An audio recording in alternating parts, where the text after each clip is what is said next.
মেদিনীপুর সাংগঠনিক জেলা মহিলা তৃণমূল কংগ্রেসের উদ্যোগে শনিবার বিকেল নাগাদ একটি মহামিছিলের আয়োজন করা হয়। অপরাজিতা বিলের আইন প্রণয়নের দাবিতে দিনের এই মহামিছিল হয়। মিছিলটি বিদ্যাসাগর হল থেকে বেরিয়ে বটতলা চক, গোলকুয়া চক হয়ে পুনরায় বিদ্যাসাগর হলে শেষ হয়। এই মিছিলে পা মিলান মামনি মান্ডি, মৌ রায়, হেমা চৌবে, অনিমা সাহা, পূর্ণিমা পৈরা, মৌসুমী হাজরা সহ দলীয় অন্যান্য মহিলা নেত্রীর সমর্থকেরা।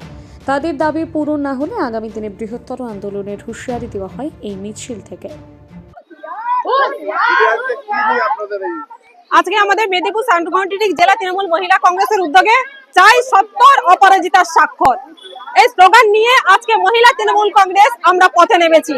আজকে বিধানসভায় নারী সুরক্ষার জন্য যে বিল পাস হয়েছিল, আজকে কেন্দ্রের সরকার এখনো পর্যন্ত সেই বিল পাস করছে না। সেই জন্য যতদিন না এই বিলের স্বাক্ষর হচ্ছে ততদিন তৃণমূল মহিলা কংগ্রেস কর্মীরা রাস্তায় নেমে আন্দোলন করে যাবে।